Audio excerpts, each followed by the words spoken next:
Card या credit card या UPI service या यूएसएसडी को यूज किए बिना आप फंड ट्रांसफर कर सकते हैं। ये एक छोटा सा मशीन होता है, जैसे हमने पीओएस मशीन्स के बारे में जाना, जिसमें हम डेबिट कार्ड या क्रेडिट कार्ड इंसर्ट करते हैं पेमेंट करने के लिए।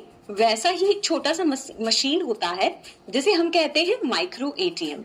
इसमें क्या होता है कि जब आप किसी दुकान में जाते हैं जहां पे ये सिस्टम से पेमेंट एक्सेप्ट होता है, तो रिटेलर वहां पे उस मशीन में आपका आधार नंबर डायल करता है। ठीक है, उसने आपका आधार नंबर डायल किया, उसके बाद वो अमाउंट एंटर करेंगी जो आपने उनको बताया है। फॉर एग्जाम्पल, अगर आप उन्हें 1000 रुपए का पेमेंट करना चाह रहे हैं तो वो आपका आधार नंबर डालेंगे उस स्क्रीन में, उसके बाद वो अमाउंट डालेंगे 1000 रुपए, उसके बाद वो मशीन आपको देंगे और आप अपने फिंगरप्रिंट से उसको मतलब जो है वेरीफाई करके डायरेक्टली आपके आधार कार्ड से जो आपका बैंक अकाउंट लिंक्ड है वहां से पैसे उस रिटेलर के अकाउंट में चले जाते हैं। तो इसके जरिए आपको ना किसी डेबिट कार्ड की जरूरत पड़ती है, ना किसी क्रेडिट कार्ड की जरूरत पड़ती है, और ना ही किसी और यूपीआई या किसी और सर्विसेज की जरूरत पड़ती है। आप बस अपने आधार कार्ड के जरिए, आधार कार्ड से जो भी बैंक अकाउंट लिंक्ड है उसके जरिए आप डायरेक्टली फंड ट्रांसफर कर सकते हैं। अब आपके लिए जानना यहाँ पे जरूरी है कि जो एईपीएस की हम बात कर रहे हैं उसके लिए मोबाइल एप्लीकेशन भी है। अगर आप मोबाइल एप्लीकेशन चेक करेंगे तो उसमें आप देखेंगे कि काफी सारी सर्विसेज अवेलेबल है।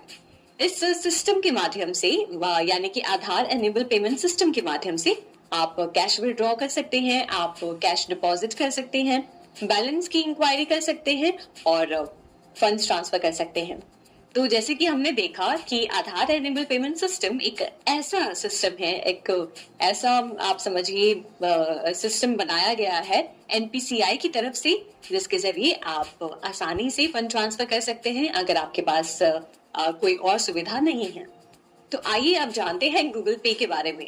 गूगल पे जिसे बनाया है गूगल ने, और जबकि ये भले ही गूगल ने बनाया है पर ये काम करता है एनपीसीआई की तरफ से जो यूपीआई सिस्टम बनाया गया है, यानी कि हमारा यूनिफाइड पेमेंट इंटरफेस। इस पे ये एप्लीकेशन काम करता है। आप इस एप्लीकेशन पे जाके फंड ट्रांसफर कर सकते हैं, अपनी जो है बिल्स पे कर सकते हैं और भी कई सारी चीजें कर सकते हैं। इसमें आपको यहाँ पे एक बात जाननी चाहिए कि गूगल पे में वो सारे बैंक्स लिस्टेड है जो भी भीम यूपीआई सपोर्ट करती हैं या भीम यूपीआई की फैसिलिटी प्रोवाइड करती हैं। तो ये एक और माध्यम है जिसके जरिए आप अपने मोबाइल में इस एप्लीकेशन को इंस्टॉल कर सकते हैं, अपना मोबाइल नंबर दर्ज कराकर उन सारे बैंक्स को उस एप्लीकेशन में लिंक कर सकते हैं जो आपके मोबाइल नंबर के साथ कनेक्टेड है, और आसानी से आप फंड्स ट्रांसफर कर सकते हैं। एनईएफटी यानी कि नेशनल इलेक्ट्रॉनिक फंड्स ट्रांसफर एक इलेक्ट्रॉनिक पेमेंट सिस्टम है जो ट्रांजैक्शंस को हाफ आवर बैचेस में प्रोसेस करता है। इससे पैसे डेस्टिनेशन तक पहुंचने में थोड़ा टाइम लग सकता है। ये सर्विस 24/7 अवेलेबल है और किसी भी अमाउंट को ट्रांसफर करने के लिए यूज किया जा सकता है। वहीं आरटीजीएस की बात करें, यानी कि रियल टाइम ग्रॉस सेटलमेंट, एक high value electronic fund transfer system है जो ट्रांजैक्शंस को रियल टाइम में प्रोसेस करता है। मतलब इसमें पैसे तुरंत ट्रांसफर होते हैं। ये सर्विस भी 24/7 अवेलेबल है और 2 लाख से ज्यादा के ट्रांजैक्शंस के लिए परफेक्ट है। अब बात करते हैं आईएमपीएस की, यानी कि इमीडिएट पेमेंट सर्विस। एक रियल टाइम पेमेंट सर्विस है जो इंस्टेंट मनी ट्रांसफर करने की सुविधा प्रोवाइड करता है। ये सर्विस भी 24/7 अवेलेबल है और मेनली ऑनलाइन यूज किया जाता है। 2 लाख तक के ट्रांजैक्शंस के लिए ये बेस्ट है। चलिए एक टेबल के जरिए समझते हैं कि एनईएफटी, आरटीजीएस और आईएमपीएस में मेन अंतर क्या है। पहली कंपैरिजन कैटेगरी है सेटलमेंट टाइप। एनईएफटी में आप देखेंगे तो ये हाफ आवर बैचेस में ट्रांजैक्शंस प्रोसेस करता है, मतलब पैसे भेजने के बाद थोड़ा समय लग सकता है। आरटीजीएस ये रियल टाइम में प्रोसेस करता है, मतलब पैसे तुरंत ट्रांसफर हो जाते हैं। आईएमपीएस ये भी रियल टाइम में प्रोसेस करता है, इंस्टेंट मनी ट्रांसफर के लिए। अब हम देखते हैं minimum transfer limit. NEFT minimum transfer limit है 1 रुपए, मतलब आप 1 रुपए भी ट्रांसफर कर सकते हैं। आरटीजीएस, यहाँ मिनिमम ट्रांसफर लिमिट है 2 लाख रुपए, मतलब सिर्फ बड़ी अमाउंट से ट्रांसफर कर सकते हैं। आईएमपीएस, मिनिमम ट्रांसफर लिमिट है 1 रुपए। अब देखते हैं maximum transfer limit. NEFT, maximum transfer limit नहीं है except cash based remittances India और नेपाल के बीच में, जो 50,000 है। आरटीजीएस, कोई मैक्सिमम लिमिट नहीं है, आप जितना चाहें उतना ट्रांसफर कर सकते हैं। आईएमपीएस, मैक्सिमम लिमिट 2 लाख है, मतलब आप 2 लाख तक का इंस्टेंट ट्रांसफर कर सकते हैं। अब देखते हैं सर्विस अवेलेबिलिटी। एनईएफटी, ये 365 डेज और 24/7 अवेलेबल है, मतलब आप कभी भी किसी भी दिन यूज कर सकते हैं। वहीं आरटीजीएस में ये भी 365 डेज 24/7 अवेलेबल है। आईएमपीएस, ये भी सेम 365 डेज 24/7 अवेलेबल है। अब देखते हैं ट्रांजैक्शन चार्जेस। सबसे पहले एनईएफटी।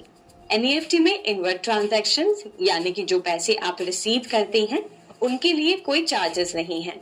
ऑनलाइन ट्रांजैक्शंस भी फ्री है, पर बैंक ब्रांच से पैसे भेजने पर थोड़े चार्जेस लग सकते हैं। आरटीजीएस, इनवर्ट ट्रांजैक्शंस फ्री हैं, ऑनलाइन ट्रांजैक्शंस के लिए भी कोई चार्जेस नहीं है, पर बैंक ब्रांच से आउटवर्ड ट्रांजैक्शंस के लिए चार्जेस हैं, जैसे कि 2 लाख से लेकर 5 लाख तक के लिए 25 रुपए का चार्ज, 5 लाख से ऊपर के ट्रांजैक्शंस के लिए मैक्सिमम 50 रुपए का चार्ज, और आईएमपीएस में चार्जेस बैंक्स और पीपीआईज यानी कि प्रीपेड पेमेंट इंस्ट्रूमेंट्स डिसाइड करते हैं। पेमेंट ऑप्शंस, एनईएफटी ऑनलाइन और ऑफलाइन दोनों ऑप्शंस अवेलेबल है। आरटीजीएस, ऑनलाइन और ऑफलाइन दोनों ऑप्शंस अवेलेबल है, और आईएमपीएस मेनली ऑनलाइन अवेलेबल है। अब कुछ जनरल टिप्स हैं जो आप एनईएफटी, आरटीजीएस और आईएमपीएस ट्रांजैक्शंस के लिए फॉलो कर सकते हैं। सबसे पहले बैंक डिटेल्स डबल चेक करें। पैसे ट्रांसफर करते समय रेसिपिएंट की बैंक डिटेल्स यानी कि account number, IFSC code, UPI ID को दोबारा चेक करें। दूसरा, सिक्योर नेटवर्क यूज करें। हमेशा सिक्योर और ट्रस्टेड वाईफाई नेटवर्क या मोबाइल डेटा का यूज करें। पब्लिक वाईफाई अवॉइड करें। तीसरा, ओटीपी और पिन कॉन्फिडेंशियल। तो आइए अब इसमें हम जानते हैं फास्टैग के बारे में। फास्टैग एक ऐसा ऑनलाइन पेमेंट मेथड है जिसके जरिए जो हमारी सरकार है वो टोल टैक्सेस कलेक्ट करती है। जब आप एक टोल प्लाजा से गुजरते हैं तो वहां पे फास्टैग का एक काउंटर होता है, जहां से आप पास होते हैं तो ऑटोमेटिकली आपके फास्टैग अकाउंट में से टोल टैक्सेस जो भी कटने हैं वो डिडक्ट हो जाते हैं और आप सीमलेस तरीके से अपने टोल टैक्स को पे कर सकते हैं। अब आपके लिए यहाँ पे ये बात जानना जरूरी है कि फास्टैग अब सबके लिए सरकार ने कंपलसरी कर दिया है। जिनके पास भी 4 पहियों वाली गाड़ी है या 4 पहियों से ज्यादा वाली जो है गाड़ी है, सबके लिए फास्टैग अब जरूरी है। अगर वो टोल प्लाजा से गुजर रहे हैं तो उनको फास्टैग के जरिए ही पेमेंट करना होता है। आइए अब जानते हैं कि आखिर ये फास्टैग काम कैसे करता है। आप सबसे पहले आप अगर फास्टैग अकाउंट में जाके रजिस्टर करवाते हैं तो आपके घर पर एक स्टिकर रिसीव होता है। वो स्टिकर आप अपने गाड़ी के जो आगे वाली स्क्रीन है उस पर कहीं पे लेफ्ट या राइट कॉर्नर पे लगाते हैं, ठीक है। उसके बाद क्या होता है कि जब भी आप कोई टोल प्लाजा से गुजरते हैं तो वहां पे टोल प्लाजा पे कुछ ऐसे सेंसर्स लगे होते हैं जो आपके फास्टैग जो स्टिकर है उससे कनेक्ट करके ऑटोमेटिकली आपके फास्टैग अकाउंट से पैसे काट लेते हैं, यानी कि डिडक्ट कर लेते हैं।